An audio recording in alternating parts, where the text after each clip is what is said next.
Boa noite. Passo Fundo segue em bandeira vermelha até 3 de agosto. Passo Fundo, a gente viu um crescimento na ocupação de leitos de UTI, crescendo em patamares, né? Eram cerca de 20 leitos ocupados em UTIs no final do mês de junho. Julho foi a 30, agora está de 40. Prática perigosa da automedicação aumenta durante a pandemia. Existem inúmeros estudos que estão em acompanhamento, porém eles não têm, em nenhum momento nós podemos afirmar que determinada substância pode prevenir ou não o vírus. A advogada orienta empresas e funcionários a formalizarem contratos de teletrabalho. Um controle de jornada manuscrito, até mesmo, que tem validade, com relação aos horários de entrada e saída, ou ainda fazer esse controle, caso tenha acesso a sistemas, né? Pode ser feito também dessa forma. Estas e outras informações a partir de agora no canal da comunidade.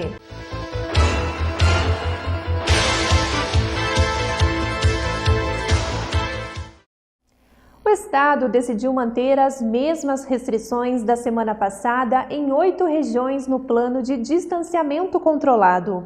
Confira quais fatores contribuíram para a permanência de Passo Fundo na classificação de alto risco para o coronavírus. Passo Fundo, a gente viu um crescimento na ocupação de leitos de UTI, crescendo em patamares, né? Eram cerca de 20 leitos ocupados em UTIs no final do mês de junho. Julho foi a 30, agora está de 40, então houve mudança por patamares, mas sem obedecer uma regra persistente de aumento de internações, e tem alguns dados aqui que sugerem, né, a região de Passo Fundo possa vir ali, muito em breve, retornar uma bandeira laranja, no conjunto dos indicadores, ou pelo menos não mais piorando esses indicadores. A gente está numa expectativa aí de que essa semana a gente possa ter essa confirmação de estabilização para, eventualmente, no futuro, ter um retorno à bandeira laranja na região de Passo Fundo. Haverá, certamente, contágio de muitas e muitas pessoas ainda no estado. O que nós precisamos é que este contágio se disperse no tempo para que nós não tenhamos toda a demanda de pessoas que vão precisar de leitos de terapia intensiva ao mesmo tempo, o que faria explodir completamente a nossa rede de assistência hospitalar. Então não é sobre não ter o coronavírus. Eu mesmo sofri o contágio do coronavírus. É sobre dispersar no tempo a demanda, né, porque do total de contágio eu espero não precise de nenhuma internação, estou me cuidando e até agora com sintomas muito leves, tenho expectativa de não demandar, mas se todo mundo tiver, por exemplo, aqui onde trabalho coronavírus, alguns em algum momento vão precisar de internação. E assim vai, né? Mesmo que seja um percentual pequeno que demande internação de um grande número de pessoas que sofram o contágio ao mesmo tempo, será um grande número de pessoas demandando ao mesmo tempo internação hospitalar. É por isso que a gente pede a todos que reduzam a circulação ao estritamente necessário para que possamos passar por esse momento mais difícil no estado do Rio Grande do Sul. O governador Eduardo Leite também falou sobre a possibilidade de adotar a gestão compartilhada do modelo com os municípios. A FAMURS já foi notificada sobre o interesse do Estado em avançar neste debate. Mas um grupo de deputados anunciou que irá questionar o STF sobre quem tem o poder na definição das regras. Nós dialogamos, muitas associações, ali os presidentes das associações manifestaram interesse por uma gestão compartilhada, outros opinaram de que isso não deveria acontecer, e o que ficou consagrado naquela reunião é o que nós estamos encaminhando. Um expediente, um ofício que mandei hoje para a FAMURS, para que leve ao conhecimento das associações de municípios, no sentido de debaterem as associações com os prefeitos que integram as associações de municípios, este modelo, que seria basicamente o Estado rodar o mapa, como fazemos, né, identificando as bandeiras de cada região, os protocolos que o Estado estabelece valem para as regiões, a não ser que a região reunida tome a decisão por outro tipo de protocolo, que não poderá ser menos restritivo do que o da bandeira inferior. Ou seja, uma região que esteja em bandeira vermelha pode até não usar os protocolos da bandeira vermelha, mas não poderá ficar apenas nos protocolos da bandeira laranja. Terá que ter um protocolo mais restritivo do que os da bandeira laranja, seja ele, não poderá ser menos restritivo ou simplesmente equivalente ao da bandeira laranja. Isso é uma forma, né, de trazer os prefeitos para mais perto, para a gestão deste modelo. O que fica claro, inclusive, o pedido dos parlamentares em nível federal, acho que é legítimo buscar a Suprema Corte para discutir a legalidade, a constitucionalidade. Eu sempre defendi aqui sobriedade institucional para o país, é exatamente isso. Utilizar as instituições devidas para que alguma insatisfação e resignação com o que se esteja fazendo, né, inclusive em relação ao distanciamento controlado, possa ser discutido e decidido sobre essa competência. Eu reconheço que o poder de polícia administrativa, ou seja, da fiscalização do interesse local dos municípios, é dos municípios e, portanto, é fundamental ter os municípios como parceiros. Então não se trata aqui de ficar num impasse sobre responsabilidades, mas sim de buscarmos jogar juntos em favor, em defesa do interesse público, que é a manutenção da saúde, da vida dos gaúchos, a preservação da vida dos gaúchos, com a maior equalização com as questões econômicas, que também interferem na vida dos gaúchos. Então, o nosso modelo do distanciamento controlado é um modelo para dar o norte, a orientação, estabelecemos os protocolos, ele funcionou até aqui, entendemos que podemos avançar para um aperfeiçoamento e maior engajamento dos municípios com esta cogestão, ou gestão compartilhada, em que as associações, os municípios, as regiões, os prefeitos reunidos possam deliberar por protocolos diferentes do Estado, mas sempre, né, levando em conta aquilo que o Estado identifica a partir dos indicadores, é o risco que a região tem. No período de pandemia, os profissionais da área da saúde estão precisando lidar com um inimigo silencioso, a automedicação. O uso incorreto de remédios pode causar efeitos colaterais, intoxicações ou até mesmo dificultar o diagnóstico de doenças. Pensando nisso, a pedido da TV Câmara, a farmacêutica Michele Schaefer gravou um vídeo destacando o risco desta prática perigosa. Nós sabemos que no Brasil a automedicação é bastante comum, ela é cultural entre os brasileiros. E isso nos pode trazer, acarretar e desencadear muitos problemas relacionados ao uso indevido do medicamento ou o uso do medicamento sem uma real necessidade. Pode desenvolver intoxicação grave, pode agravar doenças, pode causar reações adversas, pode atrasar o diagnóstico de determinadas doenças. Então são N problemas que a automedicação pode desencadear e pode desenvolver. Com todas essas incertezas, a população tem buscado de diversas formas alternativas o uso de medicamentos, suplementos alimentares, vitaminas e minerais, antigripais, para que a imunidade seja fortalecida de alguma forma no intuito de que se previna contra o vírus. Mas nós não temos isso extremamente definido e existem inúmeros estudos que estão em acompanhamento, porém eles não têm, em nenhum momento nós podemos afirmar que determinada substância pode prevenir ou não o vírus. Então, esses estudos que estão sendo desenvolvidos estão em andamento ainda e a gente tem que ter muito cuidado no momento em que faz o uso dos medicamentos, porque os medicamentos eles provocam muitos efeitos colaterais e causam intoxicações bastante graves. Por exemplo, hoje as internações hospitalares por intoxicação, elas se dão devido ao uso indevido dos medicamentos, né? Então, é um cuidado extremo que a gente tem que ter, não se pode sair tomando medicamento por qualquer motivo sem se certificar do que realmente está acontecendo com o nosso organismo. A mensagem que eu quero deixar para vocês aqui é que o uso racional dos medicamentos ele deve ser feito de uma forma muito sensata, muito coerente. O uso racional, eu posso dizer que ele é no momento em que eu uso o medicamento para tratar a minha doença, na dose correta e pelo tempo determinado, nem mais e nem menos, né? Isso com orientação de um profissional, tanto médico quanto farmacêutico. Então, não busquem fazer uso de medicamentos de forma inadequada, sem uma real necessidade, e sempre que vocês precisarem, busquem a orientação de um profissional para que vocês façam uso desse medicamento de uma forma segura. E depois do intervalo, medida provisória que flexibilizava a relação entre empresas e funcionários perde a validade. Saiba se essa mudança interfere ou não no sistema de teletrabalho.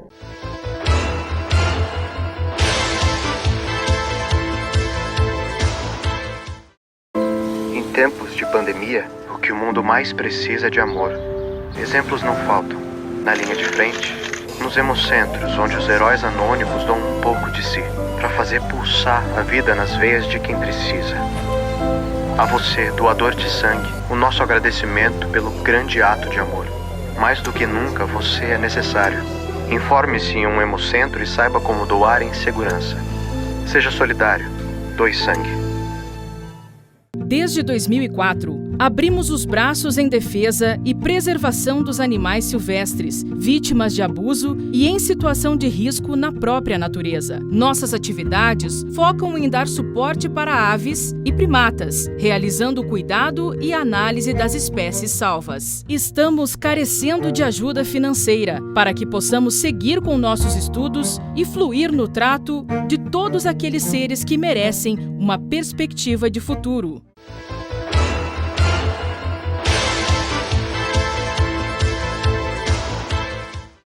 A medida provisória 927, que alterou as regras trabalhistas para o período de calamidade pública, não está mais em vigor. A norma editada em março pelo presidente Jair Bolsonaro flexibilizava a relação entre empresas e funcionários. A especialista na área, Mohara Franken de Freitas, explica como o fim da validade do texto pode interferir no desenvolvimento econômico. Diversos setores da economia na época tiveram a determinação governamental de fechamento temporário de suas atividades, o que a gente está vivenciando ainda, né? Mas com o intuito de isolamento social. Então essas medidas flexibilizadoras, elas trouxeram uma solução. O que se faz com esses empregados nesse momento de fechamento? Então, para esses empresários, eles puderam ou conceder as férias de forma antecipada, ou período que já estava em previsão de concessão, com o pagamento até o 5º dia útil das férias, do valor das férias, e com o pagamento de 1/3 de férias só em dezembro. Então, esses empregadores tiveram uma solução para a inatividade dos trabalhadores, sem prejudicar tanto o fluxo de caixa deles em razão da crise trazida pela pandemia. Além disso, para esses casos também, a solução foi a antecipação de feriados e o banco de horas negativo, que seria o quê? Seria a concessão de folgas nesse momento, né? A inatividade nesse momento e, posteriormente, quando da retomada da atividade econômica, a compensação pelas horas extras futuras a serem realizadas. Mas tiveram outras empresas que não precisaram desse fechamento. E a solução foi essa flexibilização do critério de implantação do teletrabalho, né? Como medida de conseguir atingir a questão do isolamento social, mas também que esses trabalhadores continuassem com a prestação dos seus serviços. Essa medida provisória também, ela foi de fundamental importância com relação à suspensão dos exames periódicos ocupacionais e a questão dos treinamentos, porque as empresas naquele momento estavam inviabilizadas da realização destas normas, né, de cumprimento dessas normas. Situação essa, inclusive, que está preocupando ainda hoje as empresas, porque a situação não está solucionada, né? E elas, nesse momento, estariam com um regramento específico ativo para a realização dos exames ocupacionais periódicos e também para a realização dos treinamentos. A gente costuma dizer no direito do trabalho que a legislação trabalhista ela é o peso da balança a fim de equilibrar a relação do capital com a relação do trabalho. Acontece que nesses momentos de crises é necessário medidas como essa da MP 927 e medidas posteriores, que essa infelizmente caducou, né? Não está vigente mais, mas essas medidas elas são de suma importância porque nesse momento de crise econômica nós precisamos recalibrar, reequilibrar essa balança. E a gente faz isso como? A gente faz isso com flexibilização da legislação trabalhista. Porque o capital deve continuar a existir para que o trabalho também possa existir. A advogada também esclarece que o sistema home office segue valendo no país. Porém, neste momento, as normas que regulamentam o teletrabalho são aquelas estabelecidas na reforma trabalhista ainda em 2017. Então, saiba como os contratos devem ser formalizados. A MP 927 autorizava o retorno do trabalho em home office para o trabalho presencial com uma comunicação prévia de 48 horas de antecedência.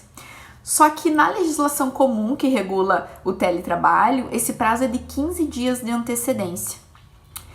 Na MP 927, expressamente autorizou o enquadramento na exceção ao controle de jornada para essas pessoas que tivessem home office. Essa questão não trouxe nenhuma inovação, porque isso já é previsto, já foi previsto na reforma trabalhista, a questão de que essas pessoas que realizam o teletrabalho podem ser excetuados do controle de jornada, desde que impossível a fiscalização do horário de trabalho.